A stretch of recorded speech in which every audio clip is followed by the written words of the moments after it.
할렐루야. 네. 네, 오늘도 하나님의 은혜가 여러분 모두의 삶 속에 가득하시기를 주님의 이름으로 축복합니다. 저희 교회는 11월 첫 주를 추수감사 주일로 지키고 있는데요.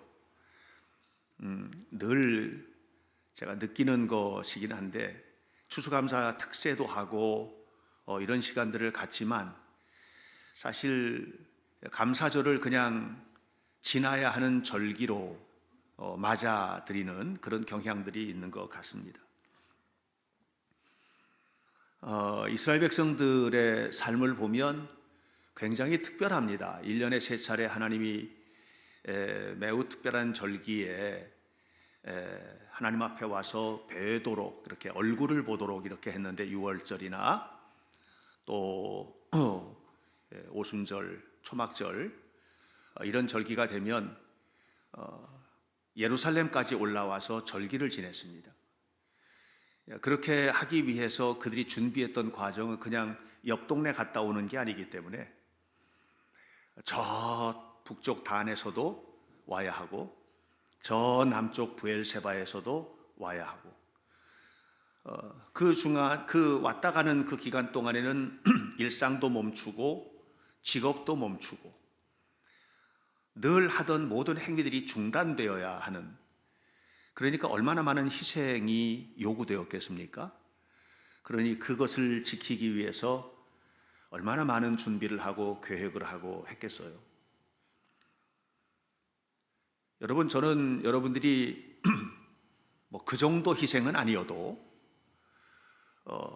추수감사절이 됐던 성탄절이 됐던 부활절이 됐던 어떤 절기를 맞이하는 마음가짐은 좀 달랐으면 좋겠다 하는 생각을 하고 있습니다. 그래서 오늘부터는 제가 추수감사절까지 이 감사와 관련된 이야기들을 좀 함께 나누려고 하고요. 어제는 제가 추수감사 특세 때 어떤 본문으로 어떤 말씀을 전할지에 대한 것들을 이제 우리 김 목사님과 전사님에게 토스해서 주었는데, 우리가 살고 있는 삶의 자리에서 우리의 감사가 정말 폭발적으로 솟구쳐 오르는 그런 기간이 됐으면 좋겠다고 생각을 합니다. 물론 우리의 삶의 현장은 감사하지가 않은 거예요. 지금 내가 내 마음의 상태, 또 건강의 상태, 경제적인 조건들, 삶의 모습들, 자녀들이 살아가는 것들, 아무리 둘러봐도 굉장히 감사하지는 않은 거예요. 뭐 찾아보면 있겠지만, 그렇지만 그런 속에서 감사를 찾아내라고 하는 것들이 무리한 요구일 것 같아도 여러분 기억하셔야만 합니다. 감사를 간절한 마음으로 찾고 하나님 앞에 행동으로 옮기는 이들에게 감사한 내일이 준비되는 거예요. 그래서 저는 여러분 이제 오늘부터 이어지는 일련의 말씀들을 하나님께서 여러분에게 주시는 음성으로 듣고 마음에 깊이 깨닫고 감사의 순례를 행하는 거룩한 성도들이 되시기를 축복합니다. 오늘 성경 말씀은 시편 126편, 이 말씀의 배경은 이스라엘의 바벨론 포로입니다. 이스라엘의 바벨론 포로라는 말은 무슨 말이냐 하면 이스라엘이 나라가 망한 거예요. 그리고 통째로 바벨론으로 끌려간 거예요. 그냥 내가 가고 싶어서 이민 간 게 아니고요, 그냥 끌려간 거예요. 끌려갈 때 어떻게 끌려갔냐? 마지막 왕이었던 시드기야는 여리고로 도망을 가다가 여리고에서 잡혀서 그 자리 보는 앞에서 아들이 둘이 있었는데 둘을 죽여버립니다. 바벨론 군대가. 그리고 그 둘 죽는 것을 마지막을 본 다음에 이제 앞으로는 너는 그런 거 이외에 좋은 꼴은 보지 말고 살아라 해서 왕의 두 눈을 뽑아버립니다. 그리고 손과 발을 묶어서 바벨론까지 개처럼 끌고 갔어요. 이렇게 바벨론으로 간 겁니다. 왕이 그 꼴이니 이스라엘 백성들이 바벨론까지 가는 그 모습은 어떠했겠습니까? 그 자리는 그들이 꿈꿨던 자리가 아니고요, 그들이 희망했던 자리가 아니고요, 그 자리는 축복의 자리가 아닙니다. 여러분, 우리가 삶을 살면서 여러분이 지금 현재 우리가 살고 있는, 저와 여러분이 살고 있는 현실, 이 현실이 저는 너무너무 아름답고 너무 좋아서 행복해서 견딜 수 없는 지경이에요 라고 말할 수 있는 현실을 가진 자는 과연 몇 명일까? 우리 교회 성도들 중에서 과연 목사님, 저는요 결혼을 했는데 지금까지 살아오면서 우리 부부가 살았던 삶은 꿈과 같은 인생을 살았어요, 이렇게 말하는 부부는 몇이나 될까? 제가 아이를 낳고 키우는데 이 아이들에게는 흠잡을 게 일도 없어요, 모든 것이 만족하고 행복해서 견딜 수 없어요 라고 말할 수 있는 사람은 과연 몇이나 될까? 저희 가정의 경제, 저희 가정의 환경, 부모 형제들 간의 인간관계, 이런 모든 것 같은 데는 정말로 너무너무 행복해서 견딜 수가 없을 정도입니다 라고 말하는 사람은 또 얼마나 될까? 여러분, 어쩌면 우리가 지금 바벨론에 끌려와 살고 있는 거예요. 우리가 살고 있는 삶의 자리는 원하는 자리도, 원했던 자리도, 그리고 있고 싶은 자리도 아닐 수 있습니다. 그런데 그런 곳에서 살던 이스라엘 백성이 1절 보세요. 1절 이렇게 말합니다. 꿈꾸는 것 같은 날을 맞이한 거예요. 꿈꾸는 것 같은 날. 여호와께서 시온의 포로를 돌려보내실 때에 우리는 꿈꾸는 것 같았도다. 꿈꾸는 것 같았다. 이 말이 무슨 말입니까? 기대할 수 없었던 일이 벌어진 거예요. 이게 여러분 너무나 깜짝 놀랄 만한 너무나 어마어마한, 도저히 생각할 수도 없었던 그런 일들이 내 눈앞에 탁 펼쳐질 때 이거는 꿈에서나 있을 수 있는 일이죠. 꿈꾸는 것 같아요. 그러면서 뭐래요? 나 한번 볼때기를 꼬집어 주세요 그러잖아요. 나를 한번 좀 이렇게 찔러 주세요 그러잖아요. 이게 꿈인지 생시인지 이런 일이 지금 벌어지고 있습니다. 여러분, 포로로 끌려간 이스라엘 백성은 거기서 행복한 삶을 사는 게 아닙니다. 물론 포로된 자리에서 정말 대단한 위치에 오른 다니엘 같은 사람도 있었고요, 또 느헤미야 같은 정부의 그 당시에 정부의 고관의 위치에까지 오른 사람도 있었고요, 에스더처럼 왕비가 된 여자도 있었던 것은 맞습니다. 그런데도 그 속에서 살아가는 다니엘은 늘 적들에 의해서 무너질 위기를 겪었어야 했고, 그러니 그렇게 대단한 다니엘도 그런 위기 속에 살았으니 일반 백성들의 삶이라는 것은 어땠겠어요? 70년 동안 그들이 그 삶을 살았는데 70년 동안 그들이 했던 특별한 행동이 있어요. 그게 뭐냐?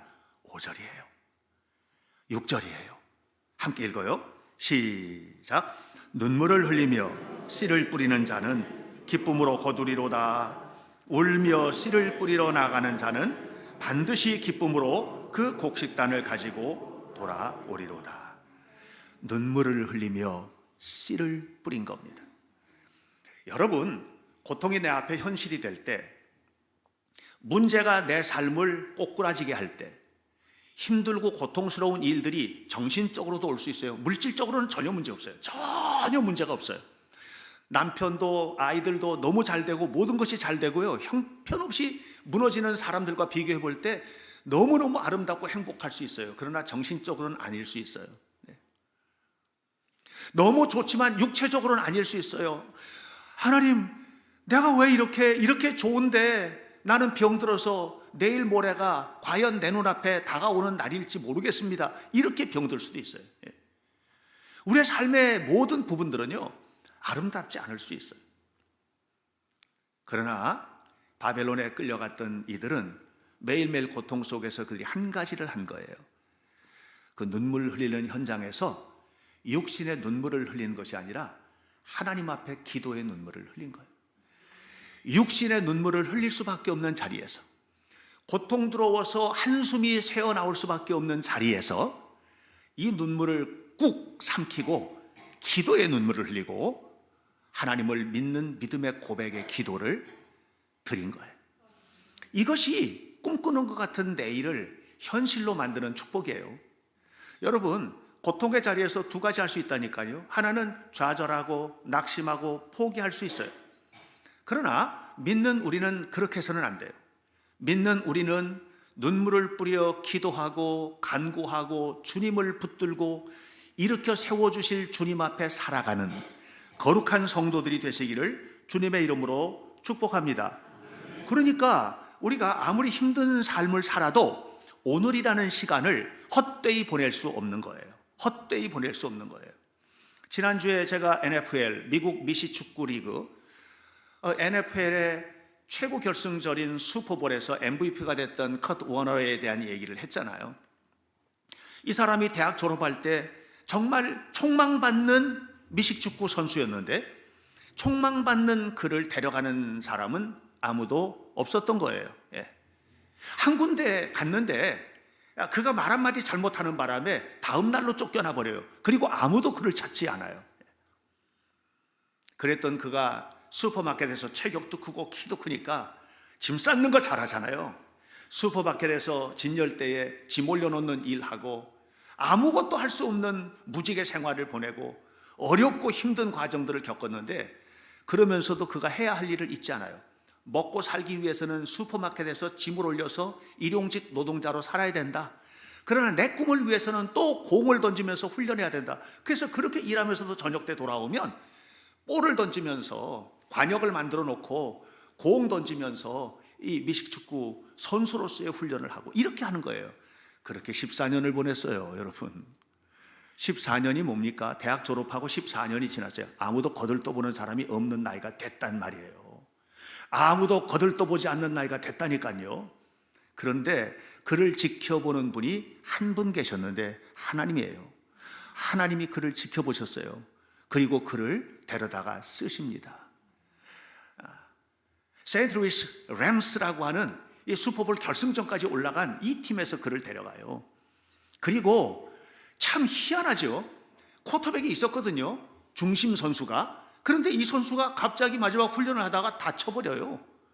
그래서 쿼터백 자리가 빈자리가 됐는데 이걸 할 수 있는 사람이 이 컷 워너밖에 아무도 없는 거예요. 이 사람은 믿을 수 있는 사람이 아닌데, 대학교 졸업한 지 14년이나 지난 늙은 선수인데 이 선수에게 과연 기대할 것이 있을까? 하나님께서 그를 올려주세요. 그리고 최고의 활약을 하죠. 우승을 하고 MVP가 됩니다. 여러분, 14년 동안 이 선수가 했던 일은 뭘까요? 낙심하고 절망하고 포기하는 일을 했을까요? 포기할 제목이 산더미처럼 많은데 포기 안 한 거예요. 그리고 눈물을 흘리며 씨를 뿌린 거예요. 하나님께서 하실 것을 기대하고 그 일을 위해서 최선을 다해서 자신이 해야 할 일을 준비한 거예요. 여러분, 미래는 이런 사람들에게 다가오는 겁니다. 모세가 왕궁에서 40년을 보냅니다. 40년 이집트 왕궁에서 지낼 때 그의 인생은 화려했습니다. 가는 곳마다 전쟁에 승리했고 최고의 지도자가 되었습니다.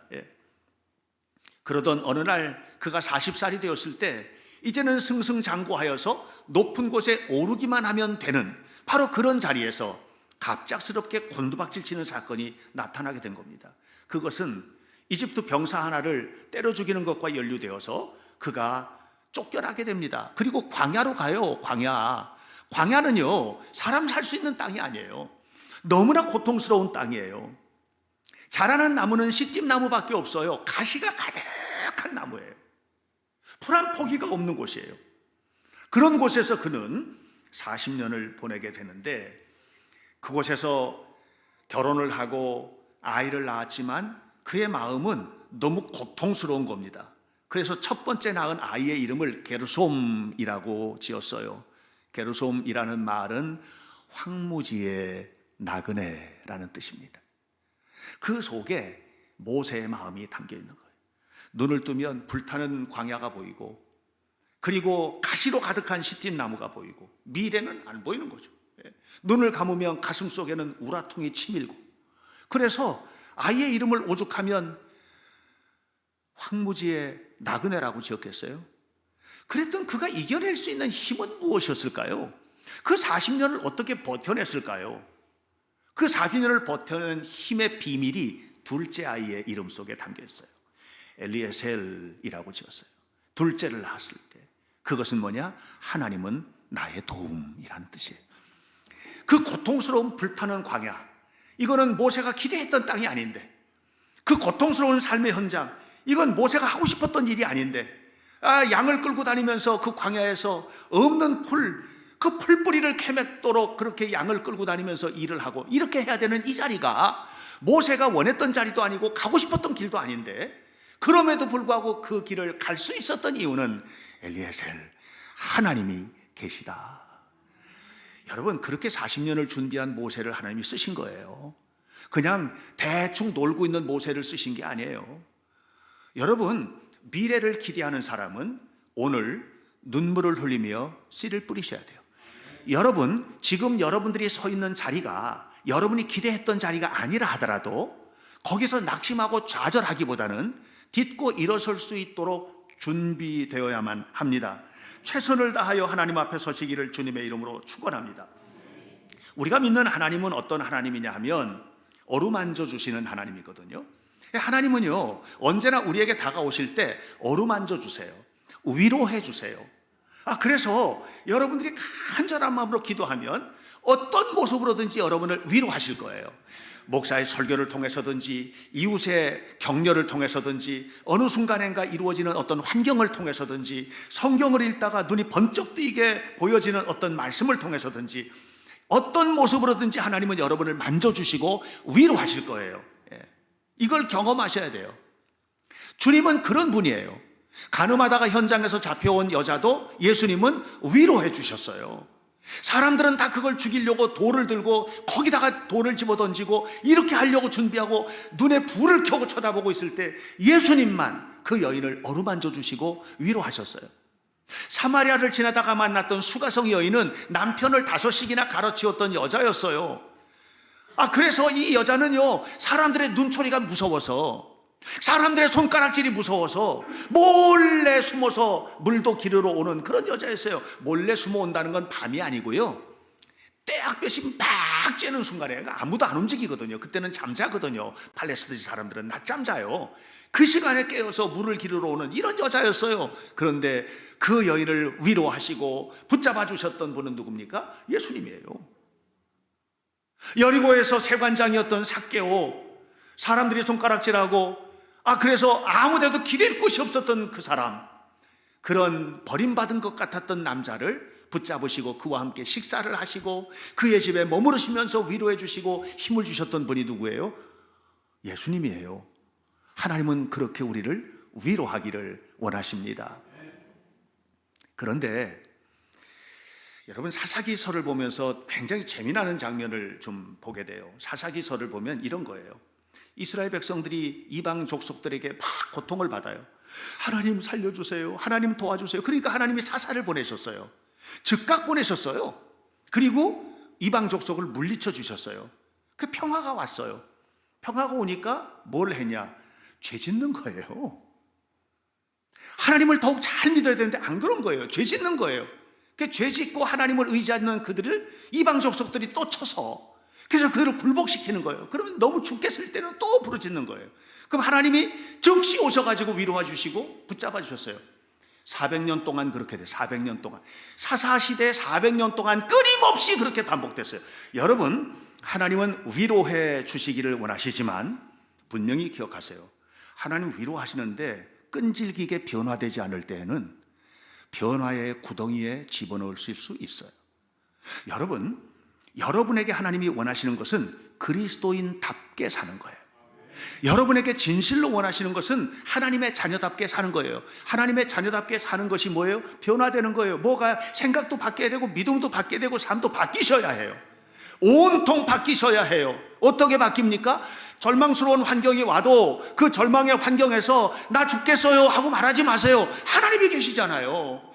울며 씨를 뿌리고 하나님의 전에서 헌신하여 물동이를 길러 붓고 이런 삶을 살아야 돼요.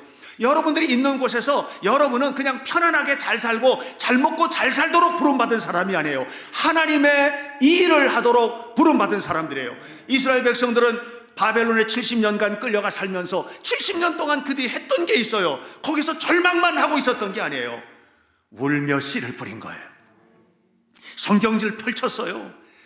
우리가 하나님의 뜻을 몰라서 이곳에 왔다는 것을 깨달았어요. 그리고 하나님의 말씀 앞에 모이기 시작해요.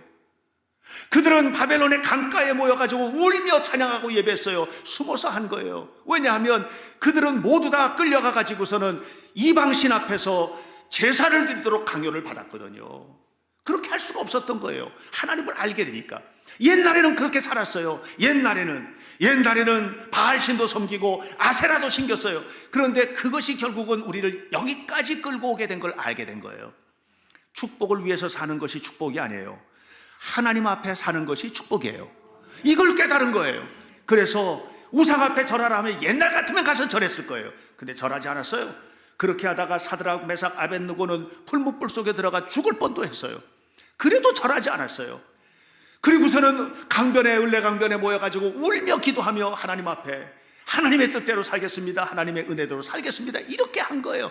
그들의 손에는 창이 들려졌던 것도 아니고 그들의 손에는 칼이 들려졌던 것도 아니고 그들의 몸에는 갑옷으로 무장했던 것도 아니에요. 그런데 놀라운 일이 벌어졌어요. 하나님이 그들을 포로된 자리에서 고국으로 돌려보내 주신 거예요. 여러분, 이게 성경에 쉽게 나와 있으니까 그냥 쉽게 생각하지만, 자, 한번 돌아가 보세요. 200년만 우리가 거꾸로 역사를 돌려요. 조선시대예요. 200년 돌아가면 조선시대 후기가 되는데요. 그 후기 조선시대로 가세요. 아주 깊게 갈 것도 없어요. 그 정도까지만 가요. 우리 집에 노예가 있어요. 노예를 어떤 맘씨 좋은 주인이 아무런 조건 없이 풀어줘요? 노예 문서 불태웠다, 얘야 이제 너보다는 자유다, 이렇게 된 노예가 없습니다. 어떤 특별한 공로를 세우거나 대단한 일을 하거나 하면 저 동네 관노였던 장영실 같은 사람이 관직에 오를 수 있었어요. 그것도 조선 초기예요. 예. 그러나 여러분, 아무런 조건 없이 아무런 대가 없이 그렇게 되었던 예는 저는 눈을 씻고 봐도 없어요. 그런데 하물며 노예로 끌려온 한 민족을 놔줘요? 여러분, 이게 하나님이 하시는 일이에요. 그래서 뭐라고 그러는 거예요? 하나님께서 풀어주실 때 우리 꿈꾸는 것 같아도다. 여러분, 우리는 오늘이라는 시간을 최선을 다해서 살아야 돼요. 두 가지 면에서. 하나는 하나님 앞에서 하나님, 내 이 고통스러운 현실을 극복할 수 있도록 도와주옵소서 하고 기도하는 일에 최선을 다하셔야 해요. 다시 말하면 신앙생활에 최선을 다하라는 말이에요. 동시에 이 현실을 극복해 나갈 수 있는 실력을 갖추는 일에 최선을 다하셔야 돼요. 예. 하나님은 여러분을 사랑하세요. 모두를 사랑하세요. 예. 모두를 사랑하세요. 그러나 세상은 내가 필요한 사람을 사랑해요. 하나님은 가늠하다 현장에 잡힌 여인도 사랑하세요. 그러나 세상은 정결하게 사는 사람을 사랑해요. 여러분 아셔야 돼요. 오늘 우리는요, 하나님 앞에서 최선을 다해서 기도해서 하나님 마음에 들어야 돼요. 그리고 그 하나님이 내가 가진 능력을 가지고 어디를 보내든지 그곳에서 실력을 발휘하고 최선을 다하여서 꿈과 같은 역사가 나타날 수 있도록 준비하는 것, 이것은 여러분의 역할이에요. 사랑하는 성도 여러분, 하나님께서 여러분을 붙잡아 주시고 이끌어 주실 때에 주님 앞에서 쓰임 받을 수 있도록 여러분의 삶을 준비하시고 하나님 앞에 나아가는 성도들이 되시기를 축복합니다. 여호와께서 시온의 포로를 되돌려 보내실 때에 우리는 꿈꾸는 것 같았도다. 그때에 우리의 입에는 웃음이 가득하고 우리의 혀에는 찬양이 찼었도다. 그러면서 뭐라고 그럽니까? 2절 끝부분에 여호와께서 이 큰 일을 행하셨도다. 할렐루야. 여호와께서 이 큰 일을 행하셨도다. 할렐루야. 여호와께서 이 큰 일을 행하셨도다. 사랑하는 여러분, 저는 목사로서 여러분은 내 입술의 고백에서 이 고백이 고백되기를 바라는 겁니다. 여호와께서 이 큰 일을 행하셨도다. 여러분의 삶 속에 이루어지는 꿈과 같은 일을 바라보면서, 아니 꿈과 같은 일이 아니어도 괜찮아요. 사소한 일 속에서도 그 사소한 일에서 큰 일을 보는 거예요. 오늘 목회 칼럼에도 제가 썼는데 사소한 일을 심으면 거대한 일이 쌓여진다라고 하는 것을 제가 목회 칼럼에 쓴 거예요. 여러분, 사소한 일 속에, 사소한 겨자씨 속에 거목이 숨어 있어요. 여러분이 매일매일 행하는 그런 일들이 사소한 것 같아도 그 속에 하나님과 함께 동행할 때 기적의 내일이, 꿈꾸는 것 같은 미래가, 하나님께서 이 일을 행하셨도다 고백할 수 있는 축복의 자리가 임하게 됨을 기억하시기를 바랍니다. 그러므로 힘든 현실을 불평하지 마세요. 불평은 마귀가 갖다 주는 거예요. 여러분, 가정에서 살 때, 부부관계 속에서 자녀를 바라볼 때도 불평하거나 짜증내지 마세요. 마귀가 갖다 주는 거예요. 왜 마귀가 그렇게 해요? 여러분이 성공하는 걸 원치 않기 때문이에요. 여러분의 미래가 행복하게 가는 걸 원치 않기 때문이에요. 예. 여러분, 불평과 원망과 짜증 속에는요, 행복한 미래는 없는 겁니다. 힘들면 뭐 하셔야 돼요? 눈물을 흘리며 씨를 뿌리세요. 눈물을 흘리며 엎드리세요. 하나님 앞에 하세요. 여러분, 사람에게는요 힘든 얘기 할 수 있어요. 예를 들어서 우리 부교육자들이 저한테 와가지고 힘든 얘기를 하면 제가 얼마나 힘들어하고 안아줄 수 있어요. 내일도 그렇게 하고 모레도 그렇게 하고 글피도 그렇게 하면 너랑 나랑 잘 안 맞는 것 같아, 다른 교회 알아봐라, 그럴 것 같아요. 이게 인간이에요. 근데 하나님은요, 오늘도 가서 하나님 저 힘들어요, 내일도 가서 하나님 저 힘들어요, 모레도 가서 저 하나님 힘들어요, 1년 내내 와서 하나님 저 힘들어요. 그래도 안아주시고 붙잡아 주시고, 그래 내가 너를 도와줄 테니 너도 최선을 다해라, 이렇게 격려해 주시는 분이 하나님이세요. 사랑하는 성도 여러분, 그래서 우리는 하나님 앞에 눈물을 흘리며 씨를 뿌리는 것입니다. 그렇다면 신앙인은 누굽니까? 신앙인은 누구일까요? 신앙인은요, 한마디로 말하면 하나님을 믿는 사람이에요. 하나님을 믿는 사람이 신앙인이에요. 여러분, 우리는 하나님을 믿는 사람들인 겁니다. 그러면 여기서 또 하나, 그러면 하나님을 믿는다는 말은 무엇인가? 그분의 능력을 믿는 거예요. 그분의 사랑을 믿는 거예요. 그분의 행하심을 믿는 거예요. 그분의 말씀을 믿는 거예요. 그분의 약속을 믿는 거예요. 이게 하나님을 믿는 거예요.